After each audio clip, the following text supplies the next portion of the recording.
King Djoser begins his reign around the year 2686 BC. He was the son of Khasekhemwy, the last king of the Second Dynasty. Although he is known by the name of Djoser, he ascends the throne as the first pharaoh of the Third Dynasty of the Old Kingdom, initiating a new period in Egyptian history, leaving behind the Thinite period with its capital in Thinis. Now the capital of the kingdom will be the city of Mennefer, or Memphis. He can also be found with the name Nechereket, which means divine of body, as mentioned on some monuments. According to the royal lists, he reigned for about 19 years, while Herodotus tells us it was 29 years. In reality, we know that his reign extended between the years of 2686 to 2667 BC, approximately, although the dates can vary greatly depending on the Egyptologists, so there is no single date for his reign.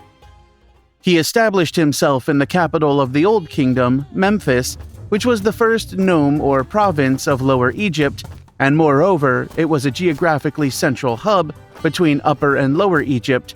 Therefore, it was where important trade routes passed that led northward, connecting the valley with the delta and the Near East areas, with which they exchanged products. Also, this city was known as the White Walls, or Inebuhedi. King Djoser was mentioned in later times as in an inscription from the time of Ptolemy V Epiphanes in 187 BC, known as the Famine Stele, where it is told that King Djoser managed to resolve the hunger that occurred after several years of scarce flooding of the Nile River. It is also said that he had a temple rebuilt for the god Khnum on the island of Elephantine. This divinity has the appearance of a person with a ram's head with curled horns and was one of the oldest deities of the Egyptian pantheon, appearing already in the pre-dynastic times. Khnum was the one who created men and their ka on his potter's wheel through clay, later depositing them into the maternal womb, but he was also associated with controlling the Nile River's floods. During his reign, Djoser made an incursion into Lower Nubia, south of Egyptian territory, with the intention of taking and controlling that area, and he also extended the Egyptian border southward up to the area of Aswan. His presence is documented in the Sinai Peninsula, where an inscription was found in the Wadi Maghara, a key place due to copper mines. His name was found there along with a depiction showing the king in an attitude of subjugating an enemy kneeling before him. The military expeditions in that area had as their objective, on one hand, to control the nomadic tribes and, on the other hand, to also ensure control over the turquoise and copper mines, which were very important for the kingdom's economy. During his reign, he conducted military expeditions to conquer new territories. Regarding religion, the supremacy of the solar divinity was established with the Heliopolitan cult to the god Ra. The cosmogonic system that divides the solar divinity into three aspects also emerges. First, Khepri, symbolized by a scarab that represented the morning sun. Second, Ra, the midday sun. And third, Atum, an ancient Heliopolitan deity that symbolizes the sunset. The cult of the god Ra is associated with the monarchy, empowering the Heliopolitan clergy and even building a sanctuary in honor of the god Ra in Heliopolis.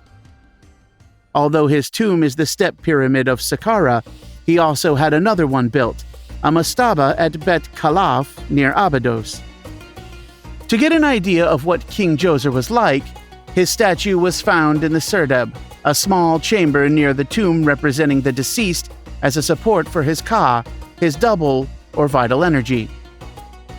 On one side of the room, there is a hole that allows observation inside, where he was represented seated on his throne with the names on his head, a linen headdress typical of pharaohs, and a false beard. This being the first life-size statue ever made in ancient Egypt. A very important figure associated with King Djoser and his monumental tomb will be Imhotep, a character who performed many functions throughout his life and who was remembered for many years after his death. He was a great vizier, supreme judge, bearer of the royal seal, architect of all the king's works, minister and counselor of Djoser, and the architect responsible for the construction of the first step pyramid in Egyptian history. He was related to art, science, and medicine, which is why he was later considered the patron of scribes. This also has to do with the fact that he was deified and considered the son of the god Ptah, the patron deity of the city of Memphis. During Hellenistic Egypt, he was found under the name Imhotep and was identified with the Greek god Asclepius, and, being converted into the god of medicine, was equated with Asclepius during the Greco-Roman period. His tomb in the necropolis of Saqqara has not yet been found, despite his impressive monumental work such as the funerary complex of Pharaoh Djoser. Unfortunately, not much information has reached us about the life and politics of Pharaoh Djoser, but what will most stand out and immortalize his name along with that of his architect Imhotep will be the step pyramid that began as a mastaba, a tomb similar to those of previous kings. Therefore, we can say that what remains of King Djoser is his magnificent funerary complex in the desert of Saqqara near the city of Memphis, built under the orders of the great Imhotep, where we not only find the 6-step pyramids, but courtyards, chapels, and buildings by a wall.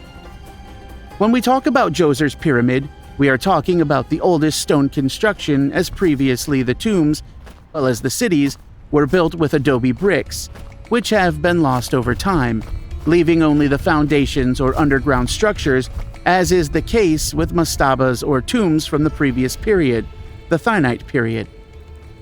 His pyramid, the first in Egyptian history and the central element of the entire funerary complex, has a base of 140 by 227 meters and a height of 60 meters.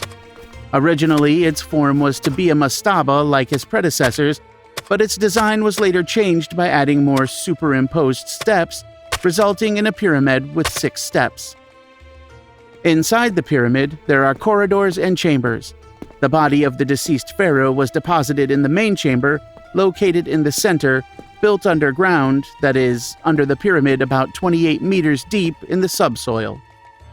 To the north was the funerary temple, built for the funerary cult of the deceased monarch, but within the whole funerary complex, there are several courtyards and chapels symbolizing Upper and Lower Egypt.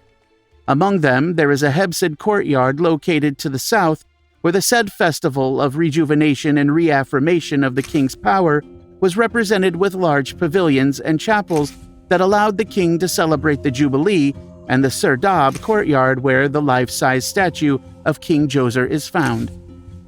Additionally, there are stone buildings with niches inside whose function is unknown. This entire complex is surrounded by a wall measuring about 545 by 227 meters wide and almost 10 meters high, with projections and niches. It has no doors communicating with the outside. These walls sought to reproduce the white walls that were so characteristic of the city of Memphis, built with adobe bricks and whitewashed. However, the walls of Djoser's funerary complex was built with light-colored limestone from Tura, imitating the palace facade, but with 14 false doors. Upon his death, his successor was King Sekhemkhet, who would continue his father's policy and build his funerary complex a few meters southwest of Djoser's step pyramid at Saqqara. That's all for today, but don't worry, we're just getting started. If you like what I do and want to support a little bit more, you can join the YouTube channel for only $1 a month. It would help me a lot to keep uploading more amounts of videos. Thanks for joining this historical journey, and get ready for more fun facts and stories in the next video. See you soon, time travelers.